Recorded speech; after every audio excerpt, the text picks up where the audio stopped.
بسم اللہ الرحمن الرحیم. السلام علیکم. Doctor Khalid back again today. آج ہم آٹزم کے بارے میں بات کریں گے. It is developmental disorder basically, جیسے ADHD ہے یا ASD/آٹزم،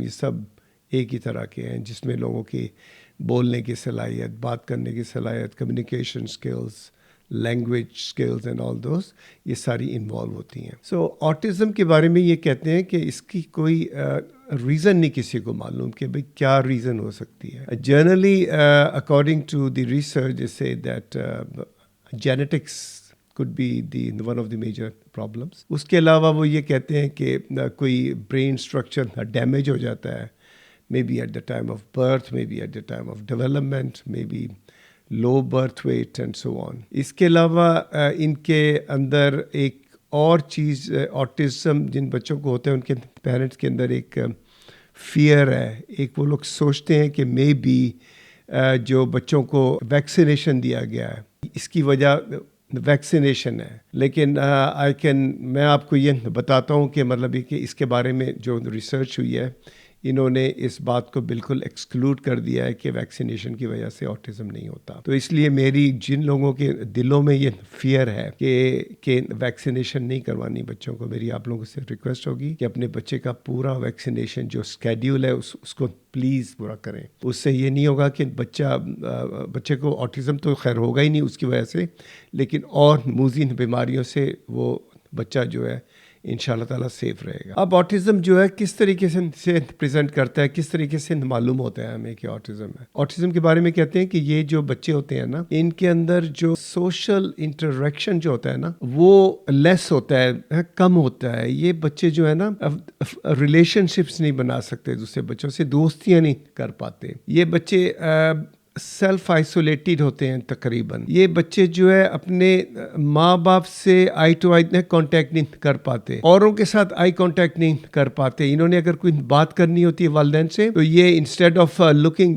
انٹو دیئر آئیز، ان کی آنکھوں میں دیکھ کے کچھ کہیں، یہ بچہ اپنے بیہیویئر سے یہ کچھ اسکریم کرے گا یا کچھ کرے گا، یہ ہاتھ پکڑ کے وہاں لے جائے گا. اور ان بچوں کے بارے میں یہ کہتے ہیں کہ ان کے نا ایکسپریشن لیس ہوتے ہیں. یہ ان کی جو ہے نا ایکسپریشن لیس فیشز ہوتی ہیں. یہ ان کے چہرے پہ جو ایک بچوں کے چہرے پہ سوشل اسمائل ہوتی ہے، آپ بچے کو انٹریکٹ کرتے ہیں، بچہ ایک چھوٹی سی اسمائل دیتا ہے. تو ان آٹسٹک بچوں کے بارے میں کہا جاتا ہے کہ ان کے اندر یہ والی ایبلٹی نہیں ہوتی یا بہت ہی لو ہوتی ہے. دوسری جو بات آٹسٹک بچوں میں دیکھی گئی ہے یا دیکھی جاتی ہے یا جس کے بارے میں بتایا جاتا ہے، ان کے کچھ نا اسٹیریوٹیپیکل یا ریپیٹیٹیو بیہیویئرز ہوتے ہیں. یہ بچے جو ہوتے ہیں نا، یہ بچہ جیسے بچہ ہے جس کو آٹزم ہے، اس بچے کو ہم اگر آبزرو کریں تو دیکھیں گے کہ یہ بچہ اکیلا ہی کھیل رہا ہوتا ہے، گھر کے ایک کونے میں بیٹھا ہوا ہے کھیل رہا ہے. یا اگر یہ بچہ کسی گاڑیوں کے ساتھ کھیل رہا ہے یا وہ چھوٹی چھوٹی جو ڈنکیز آتی ہیں، لائن بنائی ہوئی ہے، but he is just doing one repetitive activity one after the other.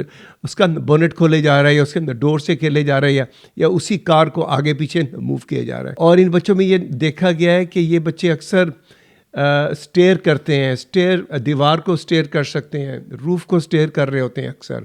یا اگر اپنے بٹن کے ساتھ کھیل رہے ہیں تو آدھا گھنٹہ بٹن سے ہی کھیلتے رہیں گے. یا اگر کوئی بھی ایکٹیویٹی کریں، کچھ بچوں کو میں نے دیکھا ہے کہ وہ اپنے مگن میں اپنے اس کے اندر اپنے آپ میں گھومے جا رہے ہیں، ایک صوفے کے ارد گرد کچھ اپنے آپ میں ماملنگ کر رہے ہیں. اس طرح کے ان کے اندر ریپیٹیٹیو وہ چیزیں جو ہے نا دیکھی جاتی ہیں. تو ان بچوں کے اندر ایک اور چیز دیکھی جاتی ہے کہ یہ بچے جو ہے نا اسپیچ جو ابیلٹی ہوتی ہے نا ان بچوں کی وہ ڈیلیڈ ہوتی ہے. تو ان کی جو بولنے کی صلاحیت ہے وہ بڑی سلو ہوتی ہے کمپیریٹیولی. کچھ ماں باپ جو بڑے انٹیلیجنٹ ہوتے ہیں وہ جب دیکھتے ہیں کہ میرا بچہ 18 مہینے کا ہو گیا ہے اور ابھی تک وہ 2 سے 3 ورڈ کو ملا کے سینٹنسز بولنے میں ہچکچا رہا ہے یا نہیں کہہ سک رہا، تو they might have pick it up from there and seek help. So اس کی ڈائگنوزس کے بارے میں کہتے ہیں کہ اس کے کوئی ڈائگنوسٹک کرائٹیریا نہیں ہے. یہ اپنے اس کی کلینکل پریزنٹیشن سے، جیسے میں نے بات کی ہے اس کے بچے کی سوشل انٹریکشن سے، بچے کی اسپیچ ڈیلے ہو رہی ہے یا بچے کی جو ریپیٹیٹیو موومنٹس ہیں یا بیہیویئرز ہیں، ان کے اندر کچھ بچوں کے اندر کچھ ریچولیسٹک بیہیویئرز آ جاتے ہیں، جیسے نا ایگریشن آ جاتا ہے. یہ بچے اپنے آپ کو، بعض بچے اپنے آپ کو ہٹ کر رہے ہوتے ہیں، جیسے اپنا ماتھا دیوار کے ساتھ مار رہے ہیں غصے میں آ کے، یا اپنے آپ کو مار رہے ہیں، تو یا اپنے پیرنٹس کو کچھ کہہ رہے ہیں، کچھ ہٹ کر رہے ہیں. تو ان بچوں کے اندر یہ چیزیں بھی دیکھی جاتی ہیں. تو ٹریٹمنٹ اس کا بیسیکلی کوئی نہیں ہے. ٹریٹمنٹ اس کا یہی ہے کہ جو آپ نے بیہیویئرز دیکھے ہیں یا جو بچے کے بیہیویئر ہیں, جیسے اس کو اسپیچ نہیں ڈیلے ہے تو you can go for a speech therapy, you can go for certain other behavioural therapies جو کہ اسپیشلسٹ کلینکس ہوتے ہیں, سائیکالوجسٹ ہوتے ہیں, وہ ان بچوں کے ساتھ کام کرتے ہیں, اور دیکھا گیا ہے کہ اس کے بینیفٹس بھی بہت زیادہ ہوتے ہیں. تو کچھ بچے جن کے اندر نا تھوڑا بہت ایگریشن آ جاتا ہے, ان کو جو ان کے فزیشنز ہوتے ہیں ان کو کچھ ریلیکسنگ میڈیسنس دیتے ہیں. تو میری ہمیشہ کی طرح آپ لوگوں سے ریکویسٹ ہے کہ اگر خدا نخواستہ آپ کسی بچے کے بارے میں یہ سوچ رہے ہیں کہ آپ کی اولاد میں سے, آپ کے رشتہ داروں میں سے کسی کو ہے, تو please seek help and advise ASAP. تو اس سے یہ کہ بچے کی جب گروتھ ہوتی ہے, بڑا ہوتا ہے بچہ, تو پھر اس کے اوپر اس کے نیگیٹو افیکٹس بھی پڑ سکتے ہیں. تو آئی وڈ اسٹاپ ہیئر. اگر آپ لوگوں کا کوئی بھی کویشچن ہو تو پلیز رائٹ می, اور اگر آپ نے کوئی بھی میڈیسن, سائیکیٹری یا کسی بھی چیز کے بارے میں آپ کا کوئی بھی کویشچن ہو, so please do not hesitate to ask me. Thank you. السلام علیکم.